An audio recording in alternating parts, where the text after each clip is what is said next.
Do we get back to where America can trust its institutions? I think eventually we can, but when people say to me, for example, how do we clean up the FBI? How do we do this? And I do think the FBI needs, serious reform, but I say just the FBI? It's not just the it's FBI. everything. It's all our institutions. Yeah. It's our institutions in government. It's professional institutions. It's science. It's medicine. It's all of it. And what is happening, and I think what's happening basically is that this is not politics as usual in our country. I think during the Obama administration, something very fundamental happened, which is that the left went outside the tent.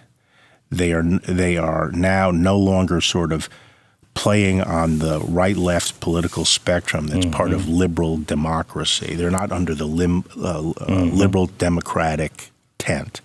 They are now on the outside, and they're following much more of the French Revolution tradition of tearing down and destroying existing society, institutions, conventions, values, because they are going to lead mankind on this march to a perfect secular future. That gives them this religious fervor because they don't believe in transcendental end. They, heaven will be achieved here on earth. It gives them a totalitarian temper because somebody who opposes them is no longer just wrong; they're evil. They're standing between mankind's salvation and they're standing in opposition to mankind's salvation. And so this gives them a totalitarian state of mind, and it means the means justify the ends. And this is the ultimately what's attacking all our institutions, because an institution by definition has a certain end. It has a certain truth it's supposed to uphold. In science, what is the scientific evidence? Where does that point? In law, it is what is the law, right? And when one of these progressives comes in, their ultimate political end trumps, if I can use the expression, the institutional end. Correct. They sacrifice the institutional objective for their they substitute their political objective. That's why it's all corrupted. The media was, of course, the first institution to be corrupted, and probably the most fateful in terms of the direction of the country, because once I saw the word narrative starting being used regularly, I said, we're in for trouble, because the whole implication of this word narrative is that there is no objective truth. It's just everyone's perception.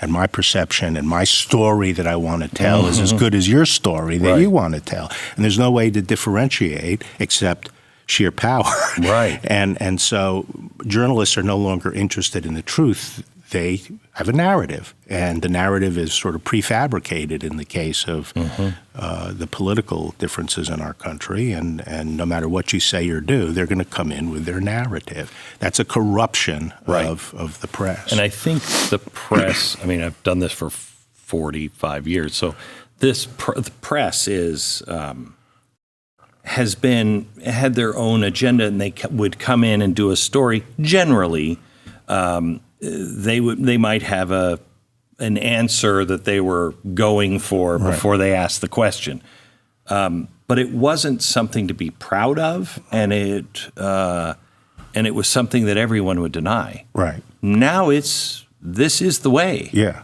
that's right. I felt from day one that the real issue that had to be explored wasn't collusion, which I was skeptical of, but how it got started, how the collusion narrative got started. And so once I had dealt with Mueller, and that was put to bed, I immediately appointed Durham to look into that. And I knew he was tenacious and was extremely honorable and would follow the truth wherever it led. But people don't understand, though, is that when he came on board at the beginning of the summer of 2020, the IG had not finished his investigation of Crossfire Hurricane, so none of the stuff about the FBI was yet available. And it made no sense for him to start investigating that. He wanted to wait for the data dump, which is the right thing to do, from the IG. So he was out looking at some other tangential things of different theories like British intelligence, Australian intelligence, Italian, some CIA stuff. People forget that the IG first said, well, it'll be ready in June. It wasn't ready in June. Ready in July, not ready. It was not provided until December, the end of 2019. That's when all that stuff got to Durham. And then what happens 3 months later? COVID shuts down all grand juries in the country. No grand juries. So if you don't have a grand jury, you can't. Or you don't have let me put it this way. I'm not going to say whether he had a grand jury or not, but what I am going to say is if you don't have the threat of a grand jury, no one will come in and talk to you. You'll say, the usual thing is, please come in for a voluntary interview. And people come in because they know if they don't, they're subpoenaed. But if there is no grand jury, they say, no, I'm not coming in. And there's nothing you can do. And people don't understand that state of affairs lasted until the month before the election. So his hands were very much tied as to how far he could push things and how much pressure he could bring on people through most of 2020. So that's the story as to why Durham takes time. But I think there's something very important in our whole system that people are ignoring, and that is, I alluded to it earlier, the difference between the standard of proof and the method of the criminal justice system and how people actually make up their minds about things. And I think politically, since Watergate, the impulse of both sides is to try to get things investigated as a crime so that will then expose the person as a criminal. Correct. But what they forget is, number one, you're going into a secret system that you will not find out what's going on. Number two, it takes a long time. And number three, the standard of proof is the highest you can have. And instead of, where I feel what's more important is telling the American people the story.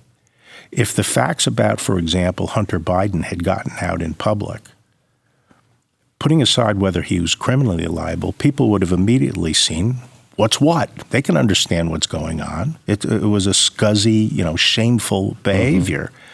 But instead of focusing on telling the story and getting the story out and letting the American people reach a judgment about the moral quality of the people involved, the whole game becomes, was this a crime and what will happen in the criminal justice process, which is not really fit. You see what I'm saying? Yeah. I do. Here's the question that I had for you, because I was pretty sure, but I'm no expert, obviously, didn't have any inside information, but it sure seemed like it was legit, especially when the New York Post comes out with it. Of course. How come, we were allowing people to not have any evidence, former FBI and intelligence people, this is Russian, Sure. And you knew that it was actually real and it was happening. How come you didn't come out and say, this is under investigation or we've had this? Well, first, the department doesn't come out and say we're investigating somebody. But would it make, which would have done, okay, go ahead. Okay, but right after that letter came out from the intelligence experts, the DNI, the head of national intelligence, came out and said there's no indication of Russian disinformation. And the FBI, which works for me, sent a letter up to the Hill saying the same thing to a committee, saying there's no indication of disinformation. So that happened right after that letter came out. So it wasn't picked up. Yeah. No one reported it.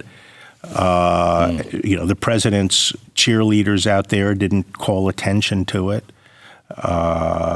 That's why I say that the Republicans should have focused more on telling the story rather than the machinations of, getting this into the Department of Justice, because as Hunter Biden himself has acknowledged, he was under investigation. But I could not come out and say, and we wouldn't want to. I just want to say, Glenn, that we don't want a country where when someone's under investigation, nothing's been established yet, the Department of Justice can affect an election and do stuff by just saying they're under investigation.